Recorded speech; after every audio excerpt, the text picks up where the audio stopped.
Greetings, geeks! Hey, the summer movie season is upon us. Michael and Adam here. We want to talk about the movies.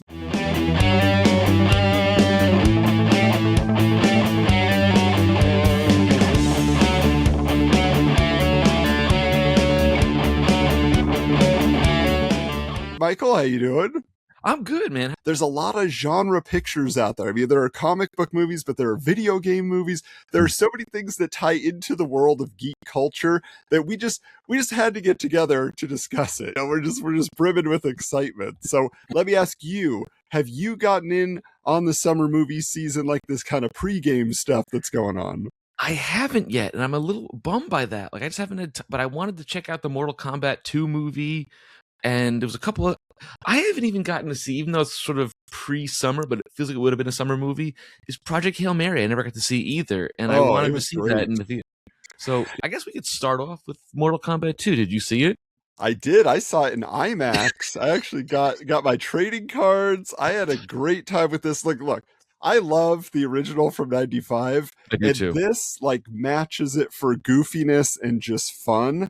Cause I like everybody else watched that first remake on HBO Max. It was just like, what are they doing here? There's no tournament. They're telling us a story about a guy we don't care about. Yeah. And Scorpion and Sub-Zero are boring old guys. It was just nothing about that movie was good. There was one cool kill, literally one cool kill where somebody gets sliced in half with Kung Lao's hat. And then there was nothing. So going into this, I was just like, are they going to get it right? And look, it's not a perfect movie, but that's what's fun about it. It's a stupid movie. Yeah, exactly. They just embraced it. There's we're going to have some fun fights. We're going to have a lot of jokes. And I'll just tell you, the biggest revelation for me is I've been watching St. Dennis Medical. My wife and I have been catching up on that. And I didn't realize that Dr. Bruce on that show is Kano in these Mortal Kombat movies, because he's got a giant beard in the Mortal Kombat movies. Really? You can't tell it's him.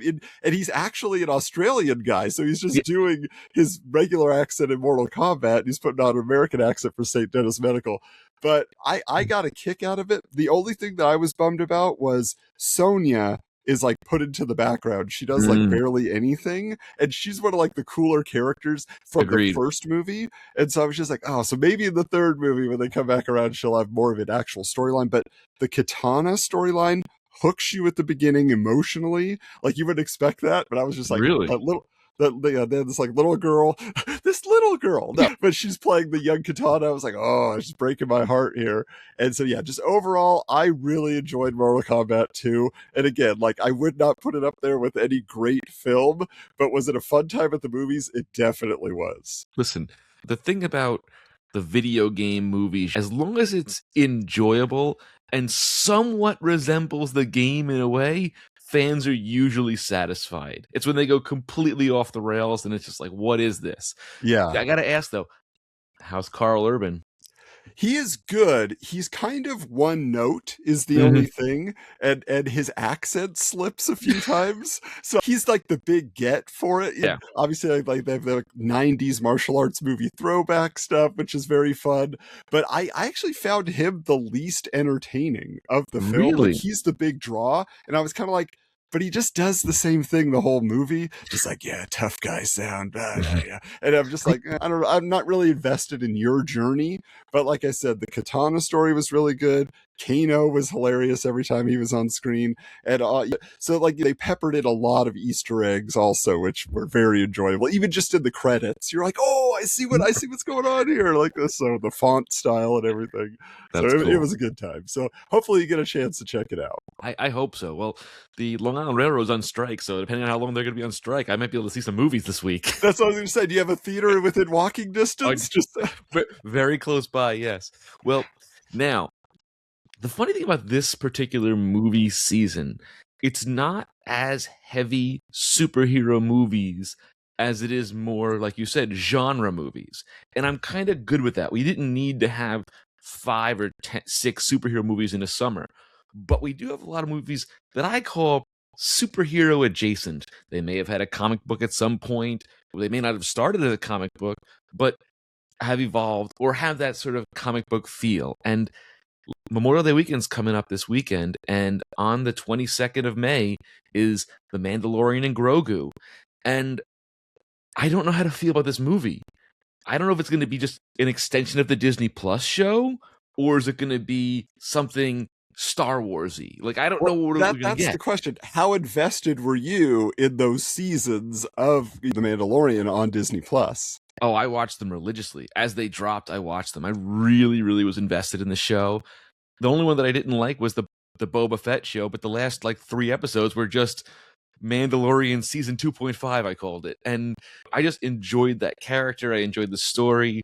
The only thing that took me out of it is when I found out after the show kind of wound itself down is that Pedro Pascal really isn't in the suit at all after the first season.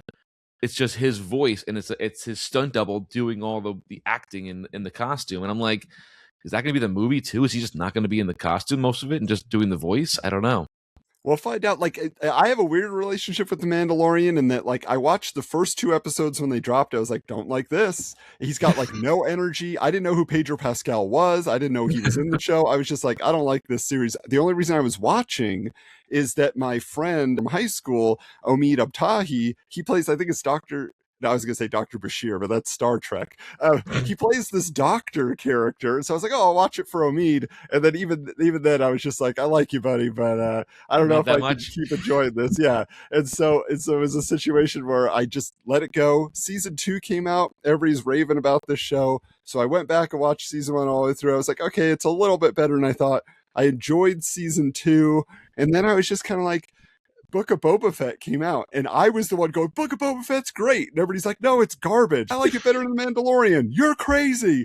And so I was just like, and so I finally went back and watched all The Mandalorian. It's pretty good. I mean, like, and I like all the guest directors they get in to give it a new flavor and everything. So overall, great series. I don't know that I'm hyped for this movie, unless, like you're saying, it kind of is just a standalone, let's have a Star Wars movie again. And that is a little bit of the vibe they're selling us on. It's like, here's adventures, here's all the people and creatures they're going to run into. Let's see where it goes. Yeah.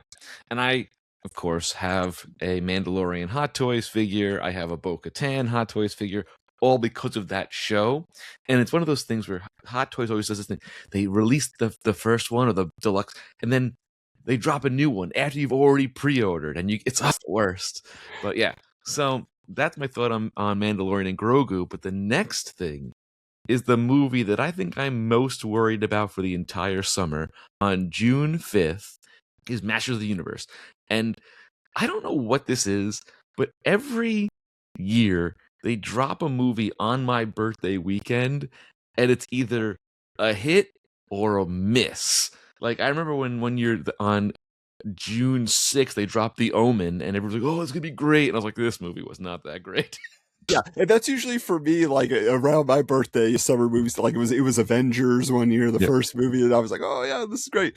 But yeah, it doesn't always work out in our favor. But Masters of the Universe, look, the first film, it was a little disappointing to us when most of us rented this, I think, back in the day. Some of us saw theaters, but it was like, this doesn't feel like the cartoon. This new movie feels like the cartoon. I mean, they are selling us hard on the 80s nostalgia. It's tied into the toy designs. I mean, here's the thing. I will say that my youngest, he's 7 years old. We were just at Walmart, and he has bought into the hype already. He saw just like, they're kind of like smaller Masters of the Universe action figures based on the older style. Mm-hmm. And he bought a Skeletor and a He-Man, and all weekend we were on a little family vacation. We were playing Skeletor and He-Man. He wanted to fight, come on, Dad, you be Skeletor. So like, he's in, he wants to see the movie. I showed him some episodes of the cartoon. He actually stayed engaged with it and kept watching. So that's like, cool. I think this movie has a potential to be something special in there. Now, what do you like the approach of Prince Adam was sent to Earth and now he's returning to Eternia? It almost feels like they're picking up where the Dolph Lundgren one left off, because maybe that version goes to Earth. Who knows? You never know. I don't know, but I don't feel. I always felt like it shouldn't have anything to do with Earth. It's its own universe. It's its own, like, the whole Eternia thing has its own world to it. What do we need Earth for? Who cares? What I do sort of like about this movie is, other than the Jared Leto of it all, the cast is pretty stacked, and there's everybody that is in it I like. I'm not sure how I feel about the guy playing He-Man, but The I'm He-Man gonna was always like bland and basic, and this guy actually looks like he has a little spark of personality. So I kind of like that. Gives me hope. I'm gonna give him the benefit of the doubt. I think Alison Brie is gonna be really good. I can't wait to see her take on Evelyn. Yeah. Me too. What's her name? Marina Baccarat from Gotham and Greenland. She's playing the sorcerer, which is kind of cool. I sort of dig that. Listen, I think, will I see it? Yes. I'm going in with it sort of. I watched the first trailer, but I'm not like trying to go too deep into it because I don't want to be like hyped and bummed. I'd rather be like, all right, let's just go for the ride and see what happens, kind of thing. Well, I do want to say, like, recently, I think it's the composer for the film just dropped, like, one of, like, the main theme tracks, and Brian May from Queen is doing the guitars on this, and I love it because it just makes me think back to Flash Gordon, right? And so it's just like, Queen did the soundtrack for Flash Gordon. Like, if it's going to be even goofier fun that way, like, that gets me excited. I also think half the people are going to be going to the theaters just to get the Castle Grayskull popcorn bucket. Dude, I want the sword that is a drink dispenser. You know, I like the Battle Cat popcorn thing too. Like they're really going into the marketing. It's about the toys once again with Masters of the Universe. I genuinely think they're targeting our generation, assuming we're going to bring our kids to said movie. Is what it is. 100%. Now the next one, it's not really a superhero movie. It's not really it is a genre movie because it's an alien movie. Is Disclosure Day, and from what I've heard, this is a secret sequel to Close Encounters of the Third Kind. Well, here's the thing. See, I really like the Spielberg War of the Worlds. Like, yeah, I actually enjoyed that Tom Cruise. Like, it scared me. I was like, oh, this is kind of too realistic. And so, like, I thought that was kind of neat. So but this one, I love how they are holding back. Like, there is a mystery. You really don't understand it. You're like, okay, aliens are involved. They've been keeping reality from the people of Earth, but we don't know. Like, so it's just like, I think it's going to be interesting, if nothing else. Like, is it going to be great? Spielberg lately has been all over the place. Yeah. So coming back to science fiction, that's what I'm so curious about. Like, what is his take now? What does he want to deliver? Why is he passionate about this story? So yeah, if it's a Close Encounters sequel, that would be interesting. If it was a Secret War of the Worlds, which I'm sure it's not, but if it was, that would be interesting because yeah, like. Where does he fit these days in the modern landscape? Yeah. Spielberg inspired so many of the filmmakers doing stuff now. Yeah. But does he have what it takes to keep us entertained? I think he does. He always has. He does too. But, I mean, I'm genuinely intrigued by this movie because it shot a lot in New Jersey. It shot in New York City, in Brooklyn on the sound stages, very close to where I work, in both places where I'm located. And I'm very curious. I think this may be the movie I am probably second most hyped about for the summer because I'm in for the mystery and I want to know. Yeah. So then the next one I have is one that I'm also sort of wishy-washy about is Toy Story 5 on June 19th. Now, I don't know about your take, but I feel Toy Story 3 was a perfect film, and the way that they ended it, with him passing off the toys, everybody was crying. There's not a dry eye in the house. 4 didn't need to be made. I can't see why they need to make this one too.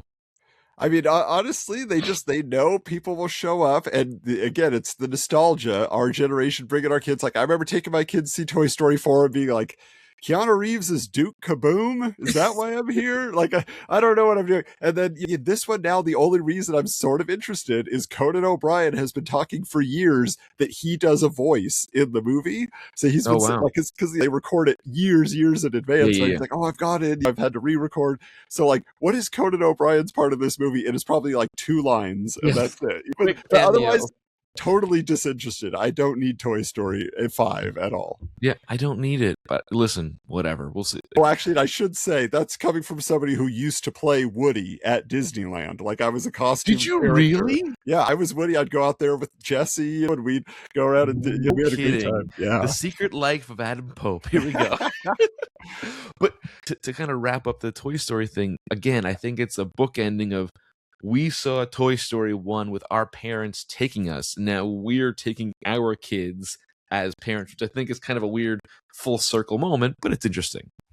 Now, the next one I have here is the Hugh Jackman Death of Robin Hood.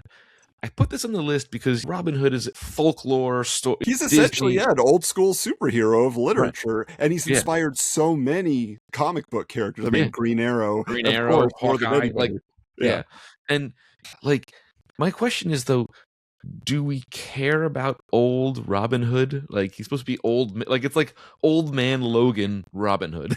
Well, this is the thing. Like, when have we had a successful Robin Hood movie other than Robin Hood, Prince of Thieves, which arguably wasn't a great Robin Hood movie based on the literature? It was just kind of like, here's a modern take. But like there was all the weird, because what was that Russell Crowe one that he did?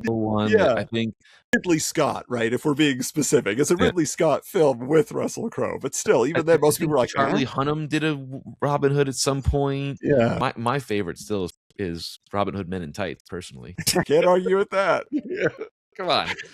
Yeah, I don't know. We'll see. Will I see it in theaters? Probably not. I'll probably wait till it lands on streaming like a month after it comes out. Sorry, Hugh. Yeah, you put on the clause, we go to see you. Otherwise... Yeah. So now, I think this is probably the second biggest movie of the summer would be Supergirl on June 26th. And so... admittedly, I have had the Tom King Woman of Tomorrow graphic novel in my possession for years. I have not finished it. Oh, I don't know. I pick it up, I put it down, I pick it up, I don't know. I just feel like it's visually great. The story is interesting, but I feel like sometimes Tom King gets a little wordy, and I get bored. I need a break it sometimes. That being said, I know this movie originally was called Woman of Tomorrow, and then they are very much pulling from that singular story. Nothing else in the Supergirl lore is relative to this movie other than that particular book. I don't know. What do you think? It's Guardians of the Galaxy. Yeah, I mean, that's really what it looks like. James Gunn is not directing. But obviously, like, he planned everything and just let somebody else yell, cut, and action. Yeah, pretty much. Like, it's a James Gunn movie, and I have to be honest, I am not excited about another movie about animals. A person's relationship with their dog. I am so sick of James Gunn and animals. Stop it. You can love them all you want. I'm not buying it, and it's getting old. Like, that's what's turning me off the most to this movie is that Crypto is so heavy in the marketing for it. Because I'm just like, I don't like Crypto. I didn't like him in Superman. I don't want this dog. And like, this gal playing Supergirl, she's probably fine. I'm sure there's going to be this heartbreaking moment, like where she comes to terms with all the trauma of her past and her world being destroyed, all that. But like, even I was excited for Lobo to be in there, and I'm like, Jason Momoa finally is Lobo. The footage I've seen in the trailers, it doesn't look very good. Like, he looks good, but the voice and the performance is just not hitting for me. And so I'm just like, I don't know if I want to go see this. I probably will because I love this movie, and I want to see. There's probably not, but if they have a Helen Slater cameo somewhere in there, like they did in the Supergirl TV series, then I'd be happy. But I have a feeling they're not going to try to connect it, so I'm just going to walk out going, Lobo, I guess. I don't know. But speaking of, right, like, and I know who Millie Adcock is, and she's a fine actress. I've seen her in a couple of different things. Even though she's blonde, there's nothing to me that screams Supergirl to me. Like, she doesn't have that look. I don't know what it is. I think that's the point. Like, they're trying to turn it on its ear, like what you would expect of just a perfect blonde. Like, and this is a gal looks like she's got a little more edge, but it's just like, I don't know. This is what I need to know from you, though, because like bringing up this movie, Is there anything, any news in the Hot Toys, anything? Is there a Helen Slater action figure coming out for Supergirl? You think they would be promoting this old movie that was not good, but I love it. I have a special place in my heart. But put out a Helen Slater Supergirl figure, please. I'd buy that in a minute. I would Yeah. buy that in a minute. No, even in McFarlane, they just did a Melissa Benoist action figure for McFarlane, and I just got that one. But there's nothing. I don't know what. It's almost like they want to forget that movie existed. But I tell you right now, if they did a Hot Toys figure or even one of the other like off-brand 1/6, that thing would go nuts. So, all right, what's next? So the next one is another sequel movie. Is Minions and Monsters on July 1st. I've never seen a Minions or Despicable Me movie in theaters. My kids watch them all the time. I sort of half pay attention. I don't know. This is supposed to take place like in the 1950s or so, like old Hollywood. That's what's pulling me in. I've seen every Minions movie, every Despicable Me movie, and I'm always like half interested. They don't really connect for me. This one, because of the 50s sci-fi angle, looks really fun. Like, I actually really enjoyed that other Monsters and Aliens. You remember that one? Like that was a cool movie. So if they're able to like have that kind of vibe and then just throw in Minions madness, I think this would be fun. Now, I don't know that my kids are interested in Minions anymore. They're all like kind of aging out. Yeah, but we'll see. It's one of those movies where like, will I take my kids? Probably. If it's 4th of July weekend and there's nothing better to do on one of the days, maybe we'll go. Sure, but who knows? The next one, though, I think is going to be a massive bomb, which is the live-action Moana on July 10th.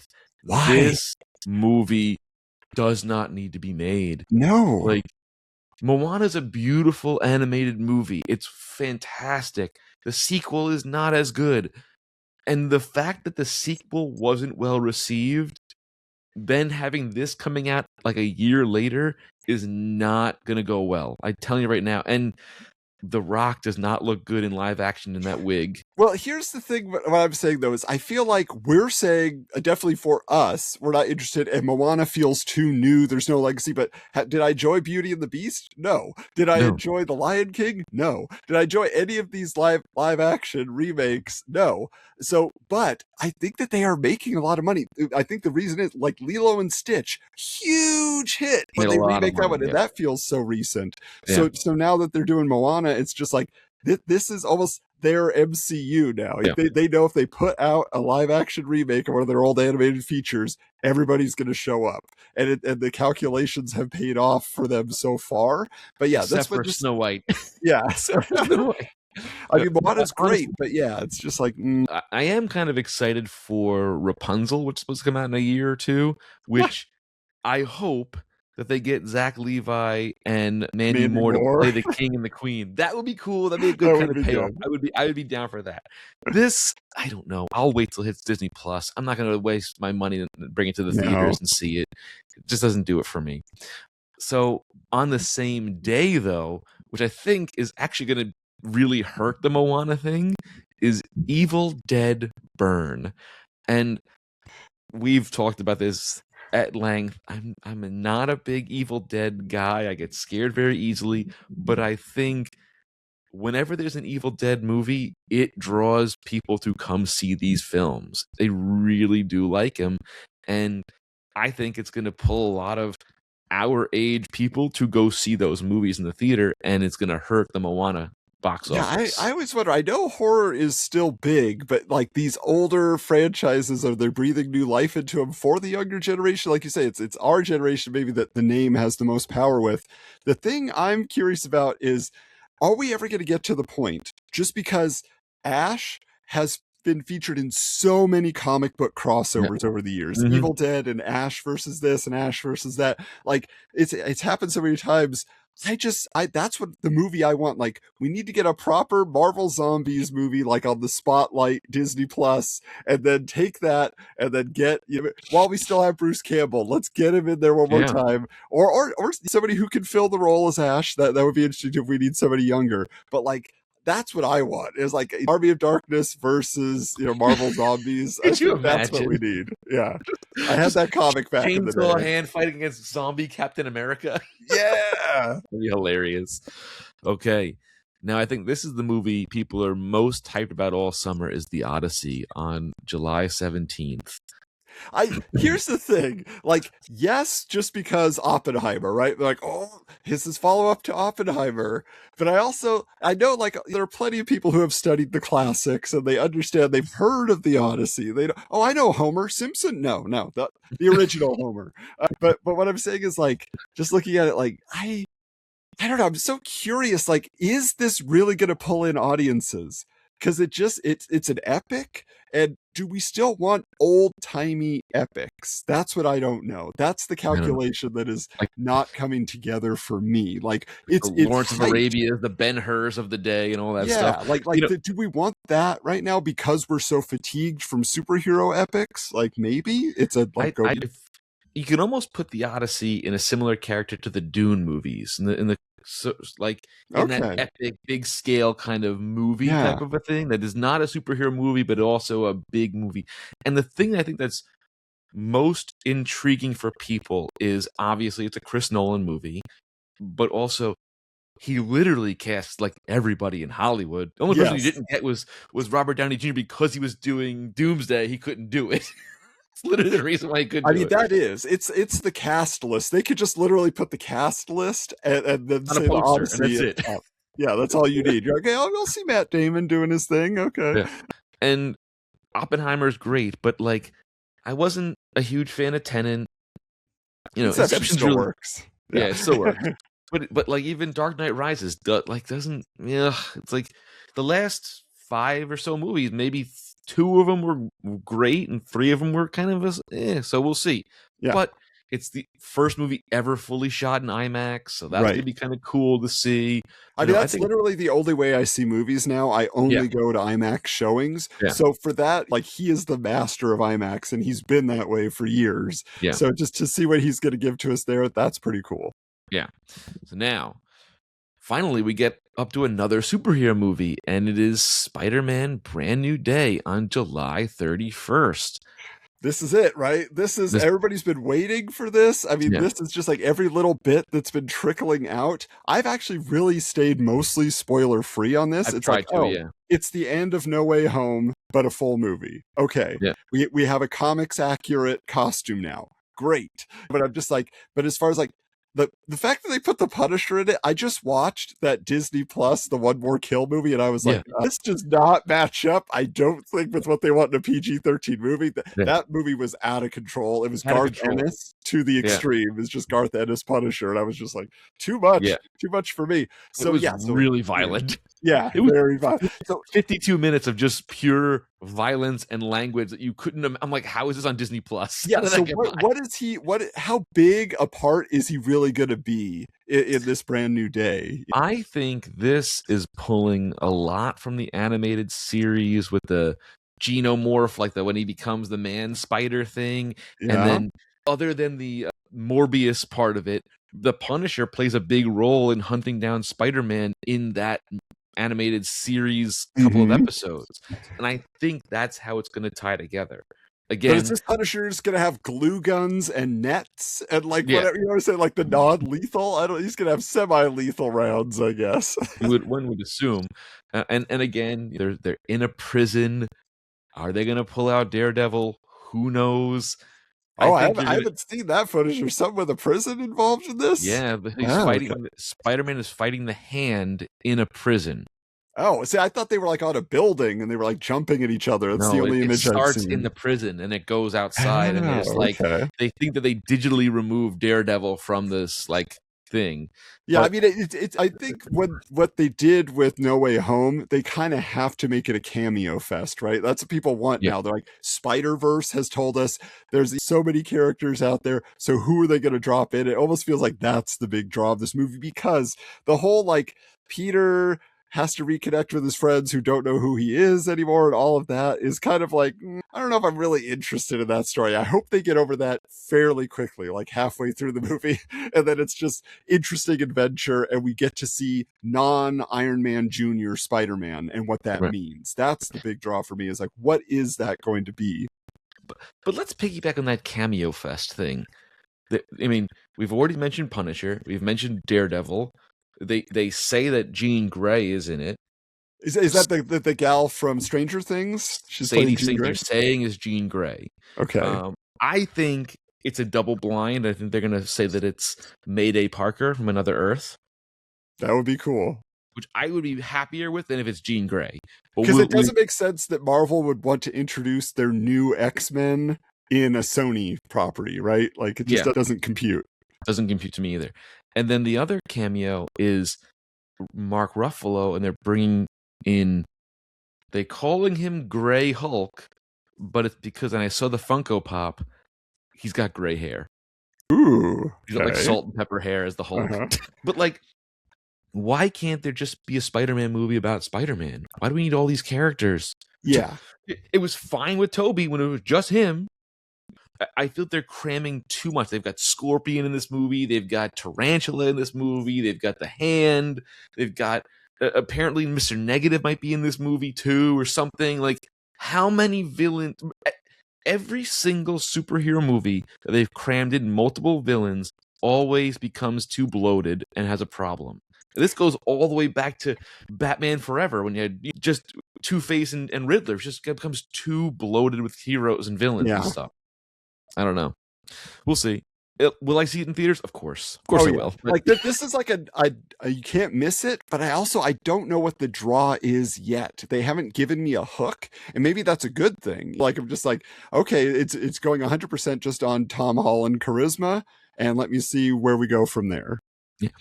But let me, to wrap up our Spider-Man part of this, I don't understand is, we've had this multiverse saga now for, 7 years since Endgame? How many multiverse movies have we actually had? One? Multiverse of Madness? Sort of was, No Way Home was sort of a multiverse movie, but it took place in the main MCU. Like, I don't get it. Like, what? Just... Well, that's the thing with multiverse now. I think it just means anything can happen and anyone can show up, but they're not worried about the continuity of the multiverses that they've set up so much. They're just like, everybody's going to be so happy to see this person return. Like, and that's really ultimately what it comes down to. Like here's the thing, like with Doomsday, I mean, we might as well just talk about it real quick. Again, I don't 100% know, other than here's this list of characters wearing these costumes, this is what we've been promised, and then the Russos have kind of said, oh, but all those like X-Men trailers and all those things you saw, that's really not the movie. That's kind of like a setup, like to a thing that this is what could be. So it's just like a little glimpse you get of the multiverse. Like, so all those types of things, it feels like there's going to be a lot of fan service, but I don't know what the story is. Cause like the Fantastic Four First Steps, where Doom is there with Franklin at the end, you're kind of like, I don't know, like, is that the main draw? Like and when I'm trying to read the tea leaves, because if you go to the comic shops every Wednesday, like I've been doing, like so much Doom and every version of Doom. Everything is Doom and now. Like the Doom 2099, those are the one shots I'm picking up. Is there going to be Doom 2099 in this movie? Like I would love to see that. Like, they're saying there may be multiple Dooms. There may be multiple Dooms in this movie, which I'm like, why? I don't know. But the one thing that I find very strange is because the Russos have said from the get-go is that it is a direct sequel to Endgame, and they're re-releasing Endgame in the theaters in September with 10 extra minutes in the movie. Wow, that could be fun. To tie that together, yeah. So I think we're going to find out. I would love if they tied in what happened to Steve Rogers when he goes back to return the Infinity Stones, and that's the 10 minutes. That would be great. Yeah. We'll see. Now, there is one more, because obviously Doomsday's end of the year. There is another movie coming out in October that I'm very excited about. Look, in the 90s, we got Street Fighter with Jean-Claude Van Damme. We're getting Street Fighter again, and it does look like they're doing it right this time. the Street Fighter from the 90s is goofy fun, and I have grown to enjoy it. But yes, big disappointment in theaters as a kid. This one, it's just like literally ripped from the video game, and it looks like they're just gonna go for it. They're just like, we're not ashamed of anything. You love Mm. Street Fighter, here is Street Fighter. And I don't know, like Cody Rhodes is Guile. Okay. He's got the hair. Like, why not? It just looks like it's gonna be a blast. The one thing I gotta say, and again, I do think this is like the year that they're like going after our generation, because between Mortal Kombat, He-Man, Street Fighter, etc., and Toy Story 5, they're going after us. But no one will ever replace Raul Julia for me as M. Bison. He was so phenomenal in that movie. Oh, it's ridiculous. For me, it was Tuesday. Anyway. But the last one I'm sure you're excited about, though, is Clayface. Let's talk about this weird Clayface trailer that dropped out of nowhere. A Clayface horror movie? Like, really? Like, suspense thriller? Like, what are we doing with this movie? Like, I don't know what to think. I don't know. I honestly haven't seen the trailer. I don't Oh, want to know. really? I want to go surprised. Oh, Like, okay.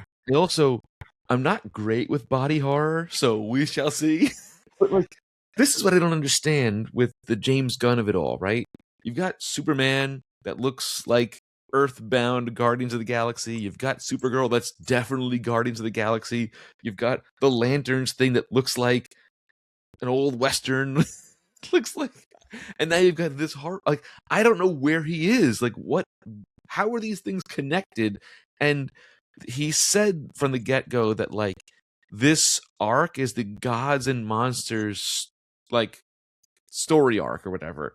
All right, so Clayface is a monster, sure, but like I don't know, see how it connects, and why would you have a Clayface without a Batman? It's just like the Joaquin Phoenix Joker without a Batman. Like I don't know, man. Yeah, I mean, it does feel like a Morbius or whatever else, a Craven, like where it's just kind of like, here's a character, they're interesting enough that they can helm their own thing, but they're maybe not going to be tied too heavily to their classic continuity.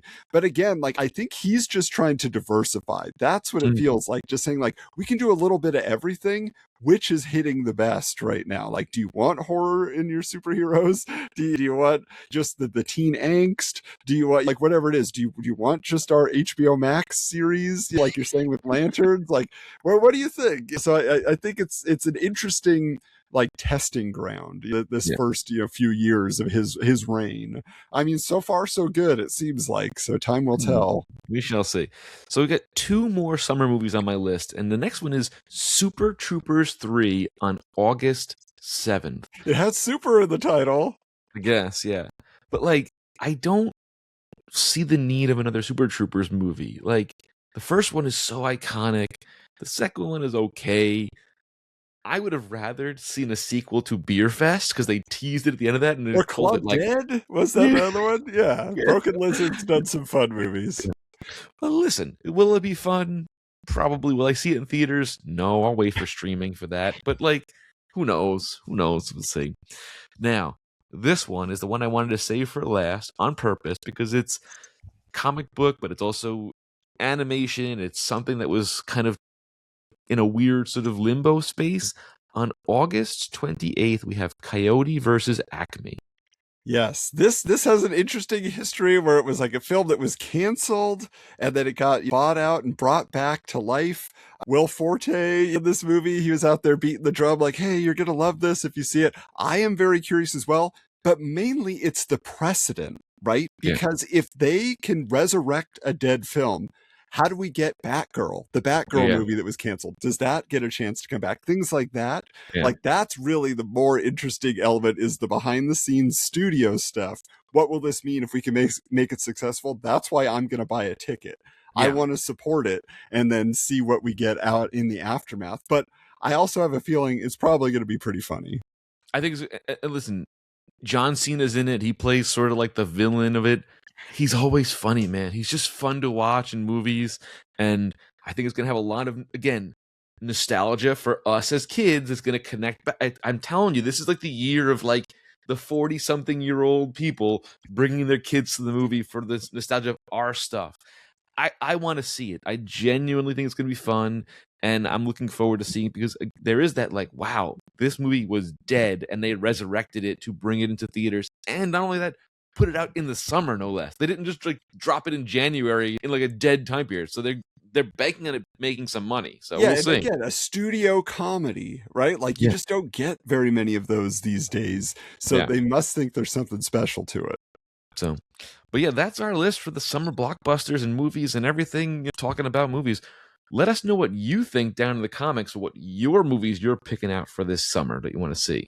Absolutely, yeah. So go buy your tickets, keep movie theaters alive. But hey, we're a comic book podcast. Also, get on over to your local comic book shop, because they probably have a lot of tie-ins to some of these movies that we're talking We about just right now. mentioned all the Doom tie-ins that are going to be, and you're going to see Street a lot Fighter, of. you can find all it. that. Don't worry. So get on over there and give them your dollars as well. We want to keep these forms of artistic expression alive, the places where they can deliver it into our hands and into our eyes, so we can enjoy it. It's funny. So remember when the iPad first came out? I'm going to wrap up here. And they were trying to do this whole digital comic book movement. Well, one of the last digital comic book apps just announced they're dead. Like, they're going to be shutting it down. Like, us buying physical books killed the digital movement of comics because of the fact that we didn't like that style. We needed to hold the books in our hands. I think it's also like the need to go to the theater and be in that experience and see the big screen and the sound and the whole thing. Like, I think there's this movement of like going a little bit back and getting less digital and more experience-based things, which I hope is going to be a good trend going forward. We shall see. Absolutely. But in the meantime, you can keep your experience going with Wizards, the podcast guide to comics. We don't normally talk about movies, but we are movie lovers. There are lots of stories in the pages of Wizard magazine over the years, and we cover every issue. We go back, we give you a breath of that nostalgia. So you can find us at Wizards Comics. Go check us out on social media at Wizards Comics on all the socials, at Wizards_Comics on Instagram. If you want to get a taste, we have over 375 episodes. We've been doing this almost 7 years. We've covered all the issues of Wizard magazine from the 90s, if that's your sweet spot. But now that we're in 2002, it was an exciting and fertile time for comic book creativity. So stay connected. And hey, you forgot. We have all of our bonus and exclusive content on Patreon, patreon.com/wizardscomics. And you have a TeePublic store where you can get some sweet merch to wear to the movie theaters and promote us. Hey, why not? Wizards, the motion picture, coming soon. Imagine. That'd be ridiculous. We'll make a documentary about it. But take us home, Adam. All right. Well, thank you so much for checking out this episode, joining us for this conversation. Stay connected here on YouTube as well. Subscribe. We have lots of fun videos. We open up vintage packs of trading cards on Comic Card Crazy. We have haul videos where you'll see lots of nostalgic bits and pieces of comic book merch we're adding to our archives. But most of all, we want you to be out there just telling your friends how much you love what you love. Let the passion speak for itself. Let's not deal with the negativity. Let's deal with the positivity and have some fun out there. But hey, until next time, keep your books bagged and boarded. Bye, everybody. Awesome. All right. Mission accomplished.